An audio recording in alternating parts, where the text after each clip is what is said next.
Hello, everyone. Thank you for being here. My name is Chloe, and I'm from the University of Maryland, Baltimore County. And today, I'll be going through our Advancing Deepfake Audio Discernment training with you all. Through this training, we will equip you with some tools to detect fake audio when you encounter it in your everyday life, whether that's on social media, over the phone, in advertisements, or elsewhere. So to give an introduction to deepfakes, for those who may not be familiar, it's a combination of the words deep learning and fake, and it means any content that is generated using artificial intelligence. Deepfakes can include audio, video, images, and text. The type of deepfake that we're concerned with today is audio deepfakes.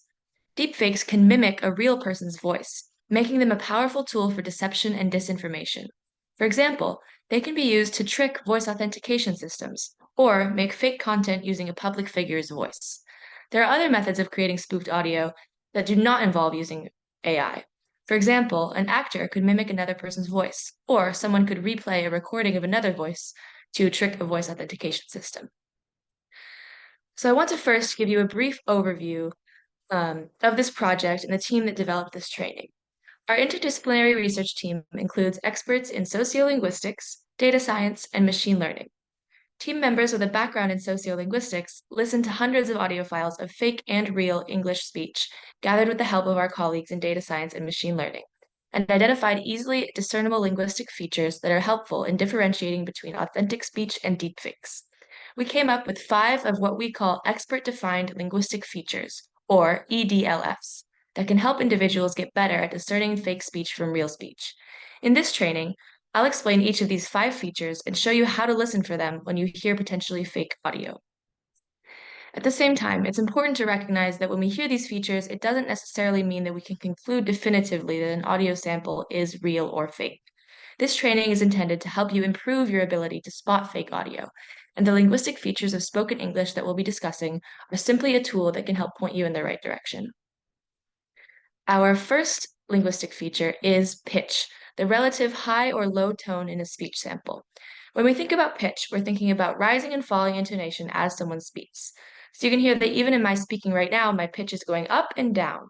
Rising and falling intonation is to be expected in spoken English. So when we hear a speech sample that has little to no pitch fluctuation, if the voice sounds like this, it will sound unnaturally flat, and it might lead us to conclude that a sample is fake. On the other hand, sometimes deepfakes feature pitch variation that is more exaggerated than what we'd expect to hear. Abnormal pitch variation is one feature that we can listen for to help us identify fake speech. Next, we have pause. A pause is defined as a break in speech production within a speech sample. We pause all the time when we're speaking. We insert pauses between list items, we can pause for emphasis, or we might pause when we're trying to come up with the right word. However, there are places in a phrase where you would never expect someone to pause. When listening to potentially fake audio, we're listening for regular expected pauses, as well as any kind of unexpected lapse in speech where it sounds like a pause probably shouldn't be. So next we have initial and final consonant bursts. This includes lack of a burst of air where one would expect, or the presence of a burst of air where one would not expect it, in the production of certain consonant sounds at the beginning or the end of a word. If I say, let's go get pizza, notice my emphasis on the P consonant sound at the beginning of the word pizza. If you hold your hand up to your face, you can feel a puff of air when you say pizza. It's not how you would necessarily expect the word to be pronounced given the speaking patterns that you've heard throughout this training. But sometimes in fake clips, we hear an overexpressed burst at the beginning or end of a word. Hearing a burst at the start or end of a word that sounds out of place in an audio sample could clue you into it being fake. Our fourth expert-defined linguistic feature is breath. This includes both intakes and outtakes of breath that you hear at any point within a speech sample. When we speak or engage in conversation, we naturally breathe in and out between phrases. Even as I speak now, you can probably hear some of the breaths that I'm taking before I say the next phrase or the next word. When we hear breathing in a speech sample, sometimes we think of that as most likely more genuine, since it's an expected feature of natural human speech, and it'll probably be difficult for a computer to generate. However, some deepfake generation methods have gotten better at replicating breaths in an audio sample. But these breaths in AI-generated speech might sound exaggerated or come at an unexpected time in a phrase. So when we listen for this feature, we're not only identifying when we hear an intake or outtake of breath, but whether this breath sounds like it was organically produced. And lastly, we have audio quality. This includes any distortion to the speech signal or peculiarity in the way that the voice is produced overall. When listening for audio quality, some things to look for are if the voice sounds tinny, distorted, nasal, or compressed, or if you hear buzzing or an echo. These are all examples of audio quality anomalies that could clue you into an audio being AI generated and not genuine. In review, our 5 features of spoken English include pitch, pauses, word initial and word final consonant bursts, breath, and audio quality.